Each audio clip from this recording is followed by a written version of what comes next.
മുന്നിലെത്തിച്ചെന്നത്. ആദ്യം നിന്നെ സപ്പോർട്ട് ചെയ്യുന്ന CI വിജയനെയും ഗ്രൂപ്പിനെയും ഒരു അന്വേഷണത്തിന്റെ ചുമതല കൊടുത്ത് ഞാൻ സേലത്തേക്ക് അയച്ചു. ഇനി ഇവിടെ വെച്ച് നിൽക്കിട്ട് തന്നാലും കൊന്നാലും ചോദിക്കാൻ ആരുമില്ല. പക്ഷെ എന്ത് ചെയ്യാൻ പറ്റും? നീ എന്റെ അളിയനാകാൻ പോലെ. ഒരേ ഒരു അളിയൻ.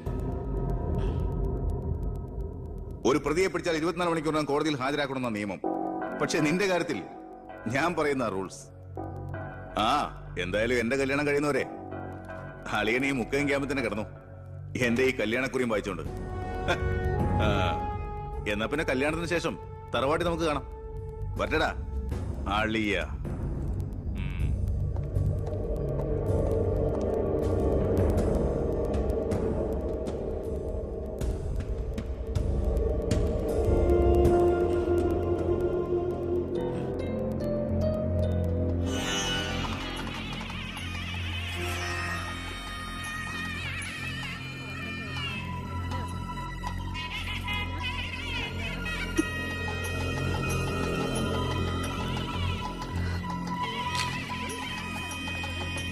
ഇതുവരെ റെഡി ആയില്ലേ? വരണം കൂട്ടിൽ ഇപ്പൊ ഇങ്ങ് എത്തും. ഉണ്ണിയെ കുറിച്ച് വല്ല വിവരവും കിട്ടിയോ? ഫോണിൽ കിട്ടിയപ്പോ ഞാൻ വിവരം പറഞ്ഞതാ. അവനിതോ തിരക്കിലാണ്, വരാൻ പറ്റില്ല എന്ന് പറഞ്ഞു. അത് ശരി. സ്വന്തം പെങ്ങളുടെ കല്യാണത്തിനൊന്നും അവന്റെ ഒരു തിരക്ക്. അവനിങ്ങ് വരട്ടെ. പബ്ലിക് വല്ലായിട്ട് ചേർന്ന് ഓഡിറ്റോറിയം ഫുൾ. അതൊക്കെ ഞാൻ നോക്കിക്കോളാം. വേറെ കുഴപ്പമൊന്നുമില്ലല്ലേ? മക്കളെ എല്ലാം റെഡിയാ? കുഴപ്പമൊന്നുമില്ലല്ലേ? അച്ഛൻ ടെൻഷൻ അടിക്കാതെ. 2-3 VIP സീറ്റുകൾ ഒഴിച്ചിടണം. കേന്ദ്രമന്ത്രി വിശാൽ ശർമ്മ എയർപോർട്ടിലെത്തിക്കാനായിട്ടും. ഓക്കെ.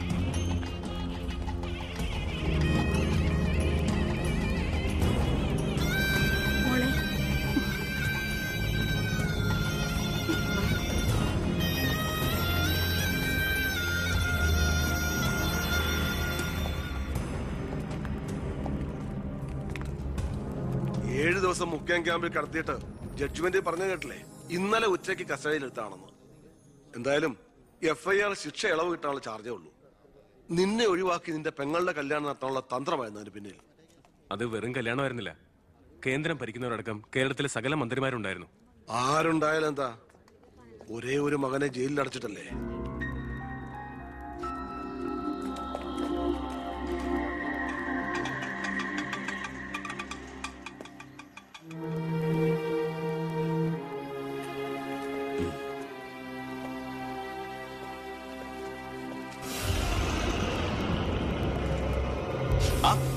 ഇതാര്? അളിയോ?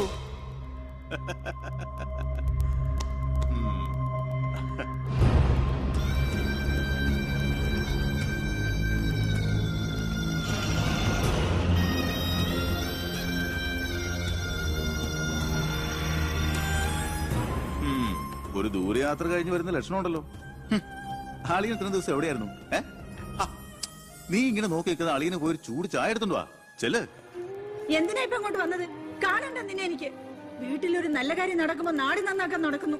മന്ത്രിയായി നിന്റെ അച്ഛനൊക്കെ തിരക്കുണ്ടോടാ നിനക്ക്? ഞാനില്ലായിരുന്നെങ്കിൽ എന്താമേ, ഇവിടുത്തെ കാര്യങ്ങളൊക്കെ ഭംഗിയായിട്ട് നടത്താൻ എല്ലാരും ഉണ്ടല്ലോ. എത്തിയോ വിമതൻ? വിമതൻ ചെറുപ്പകാലത്ത് ആവേശമായിരുന്നു എനിക്ക് എന്റെ അച്ഛൻ. മനസ്സുകൊണ്ട് രാഷ്ട്രീയ ഗുരുവെ കണ്ടിട്ടാ ഞാൻ രാഷ്ട്രീയത്തിലേക്ക് ഇറങ്ങിയത്. പക്ഷേ അടുത്തറിഞ്ഞപ്പോ തെറ്റുകളിൽ നിന്നും തെറ്റുകളിലേക്കാണല്ലോ അച്ഛൻ പോയിക്കൊണ്ടിരിക്കുന്നത്. എന്റെ കൂടെപ്പുറപ്പിനെ മനസ്സിലാക്കിയില്ലല്ലോ. വളരെ വിഷമമുണ്ട്, സഹതാപമുണ്ട്.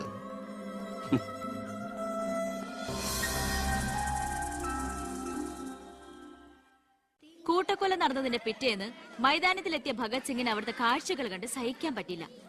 ചോര പുരണ്ട ഒരു പിടി മണ്ണ് കയ്യിലെടുത്ത് ആ ബാലൻ പ്രതിജ്ഞ ചെയ്തു, ഞാൻ എന്നെ തന്നെ രാജ്യത്തിനായി സമർപ്പിക്കുന്നു. എന്താ അവിടെ നോക്കട്ടെ? എവിടുന്നത് ചോദിച്ചാടില്ലേ? അന്ന് കണക്ക് സാറിനെ വെട്ടിക്കൊല്ലാൻ വന്നില്ലേ, അയാളുടെ കയ്യിൽ നിന്ന് തെറിച്ചു പോയതാ. സർ, ഇതാണ് ആ ഫോൺ. പ്രസാദ് കൊല്ലപ്പെട്ട സമയത്ത് പ്രതിയിൽ നിന്ന് നഷ്ടപ്പെട്ടതാണത്. സർ, പ്രസാദ് കൊല ചെയ്യപ്പെടുന്നതിന് മുമ്പ് ഈ ഫോണിൽ നിന്നുള്ള ലാസ്റ്റ് ഔട്ട് ഗോയിങ് കോള് മന്ത്രി ബാലഗംഗാധരന്റെ ഫോണിലേക്കായിരുന്നു. റിമാൻഡിൽ കഴിയുന്ന പ്രതിയെ വീണ്ടും ചോദ്യം ചെയ്തപ്പോ മന്ത്രിയുടെ പങ്കിനെ കുറിച്ച് വ്യക്തമായ സൂചന ലഭിച്ചിട്ടുണ്ട് സർ. അത് മാത്രമല്ല സർ, മണിമലയാർ ഡാം അഴിമതി കേസിൽ 2 വട്ടം നോട്ടീസ് അയച്ചിട്ടും മേനോ ഹാജരായിട്ടില്ല. തനിക്കിതൊന്നും ബാധമല്ല എന്ന മട്ട മേനോനുള്ളത്. ഇപ്പൊ വാറണ്ട് ഇഷ്യൂ ചെയ്തിട്ടുണ്ട്. എങ്ങനെയാണടോ തന്റെ അച്ഛനെ ഇതിൽ നിന്നൊന്ന് രക്ഷപ്പെടുത്തിയെടുക്കുക? അച്ഛൻ ശിക്ഷിക്കപ്പെടണമെന്ന് ലോകത്ത് ഒരു മകനും ആഗ്രഹിക്കില്ല, ഞാനും. പക്ഷെ ആര് കുറ്റം ചെയ്താലും ശിക്ഷിക്കപ്പെടണം സാർ, പ്രത്യേകിച്ച് ജനങ്ങൾക്ക് മാതൃകയാകേണ്ടവർ.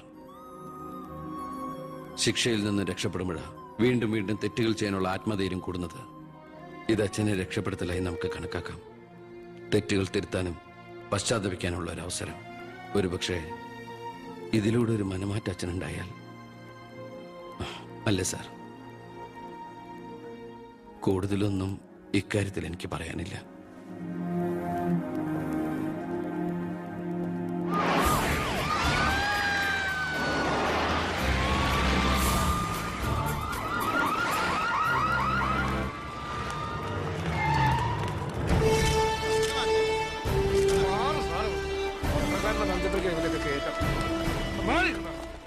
നിങ്ങളോട് വെയിറ്റ് ചെയ്യൂ സർ.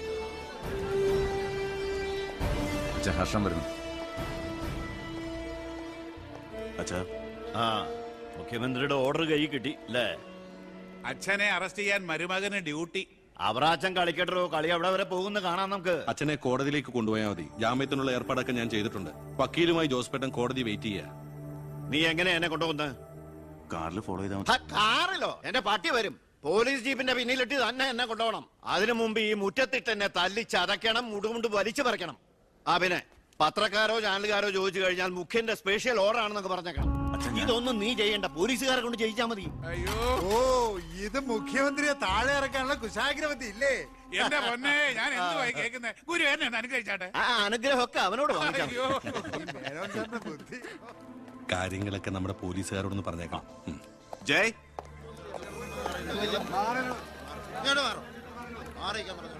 പത്രക്കാരും ചാനലുകാരും ഒക്കെ റെഡിയാ. എന്നാ പിന്നെ തുടങ്ങിക്കും. നടക്കണം സാർ. പിടിച്ചു തള്ളൂ.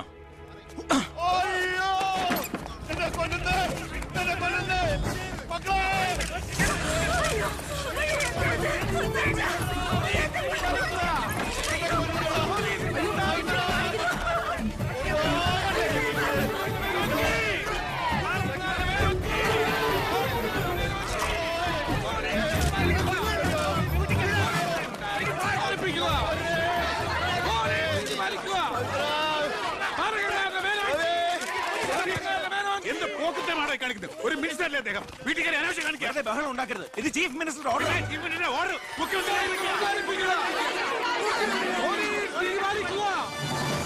നമസ്കാരം. പ്രധാന വാർത്തകൾ. മന്ത്രി ബാലഗംഗാധര മേനോന്റെ അറസ്റ്റിൽ പ്രതിഷേധിച്ച് കേരളത്തിൽ പലയിടങ്ങളിലും അക്രമങ്ങൾ.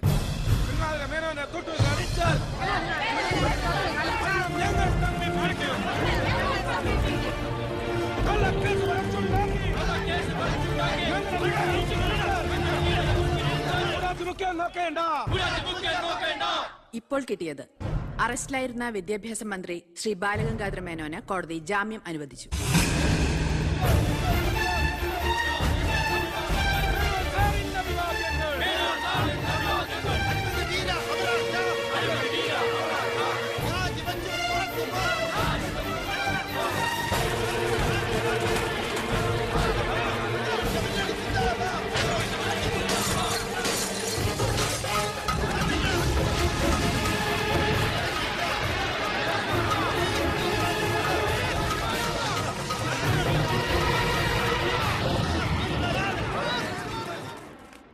എടോ മേന്നെ, എന്നെ താഴെ ഇറക്കാൻ താൻ കളിച്ച കളി വളരെ ചീപ്പായി പോയി.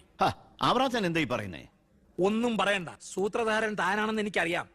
താൻ ഒന്നോർത്തോ, തനിക്കെതിരെയുള്ള വജ്രായുധ എന്റെ കയ്യിലുണ്ട്. ഞാൻ അതെടുത്ത് പ്രയോഗിക്കാൻ പോവുക. പ്രധാന വാർത്തകൾ. കേരള മുഖ്യമന്ത്രി PK എബ്രഹാം രാജിവെച്ചു.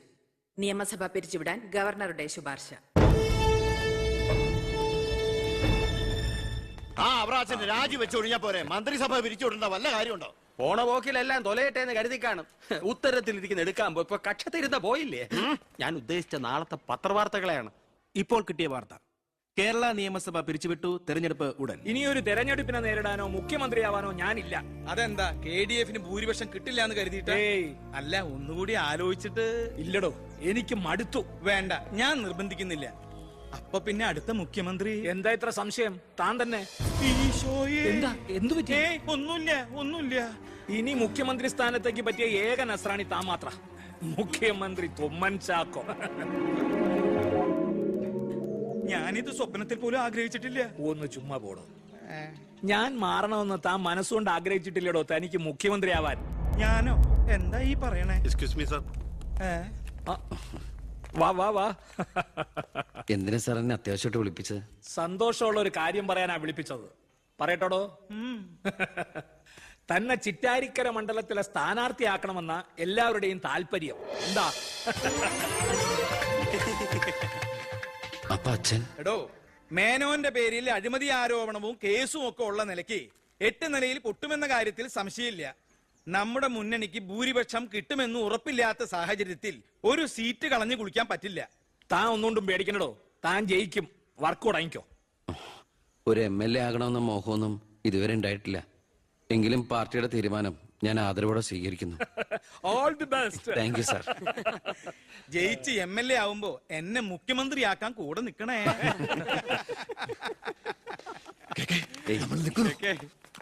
ഞാൻ ജീവിച്ചിരിക്കുമ്പോ ചിറ്റാരിക്കര മണ്ഡലത്തിൽ പുതിയൊരു സ്ഥാനാർത്ഥിയെ കുറിച്ച് ചിന്തിക്കേണ്ട കാര്യമില്ല. അത് നടക്കില്ല. എടോ, കഴിഞ്ഞ 25 കൊല്ലമായിട്ട് ഞാൻ MLA ആയിരുന്നു, മന്ത്രിയായിരുന്നു. പക്ഷെ ജനത്തിന് ഇപ്പൊ തിരിച്ചറിവ് വന്നു തുടങ്ങി. എന്നെ ഓരോ സീറ്റും വിലപ്പെട്ടതാ. വാശിപ്പുറത്ത് അത് വെറുതെ പാഴാക്കി കളയരുത്. താനെ പോടാ അവിടുന്ന്.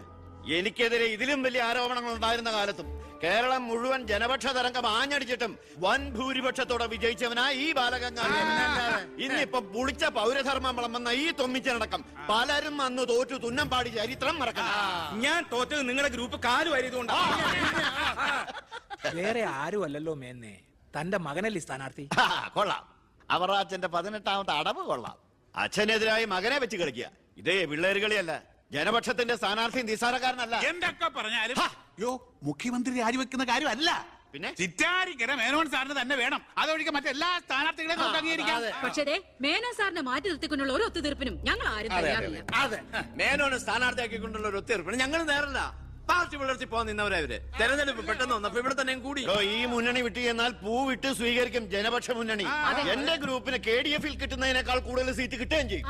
ദിവാകര, ഇനി ഇവിടെ നിൽക്കണ്ട, പാടോ പോകാം. അയ്യേ, നിങ്ങൾ ഇവിടെ ഇരിക്കി.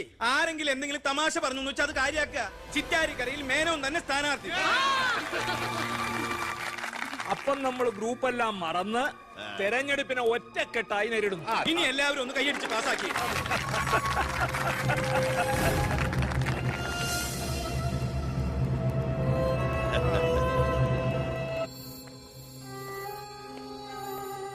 വിഷമിക്കണ്ടോ, താൻ ചെറുപ്പമല്ലേ, ഇനി അവസരമുണ്ട് ഒരുപാട്. എനിക്കൊരു വിഷമമില്ല സാർ. ഒരു MLA ആകാൻ വേണ്ടി വ്രതം നോറ്റടക്കുന്ന ഒരാളല്ല ഞാൻ. അധികാരത്തിന്റെ അപ്പകഷ്ണം കിട്ടാൻ ചെയ്തു കൂട്ടിയ നെറുകേടുകളൊക്കെ പരസ്പരം മറക്കും, എല്ലാം പൊറുക്കും, എല്ലാവരും ഒന്നാക്കും. അധികാരം കിട്ടിക്കഴിയുമ്പോ പിന്നെയും തമ്മിൽ തല്ലും, പിരിയും. പക്ഷേ കൂടെ നിൽക്കുന്ന എന്നെ പോലുള്ള അണികൾക്ക് അത് ചിലപ്പോൾ ഉൾക്കൊള്ളാൻ കഴിഞ്ഞെന്ന് വരില്ല, എളുപ്പം ദഹിച്ചെന്ന് വരില്ല. വരട്ടെ സാർ.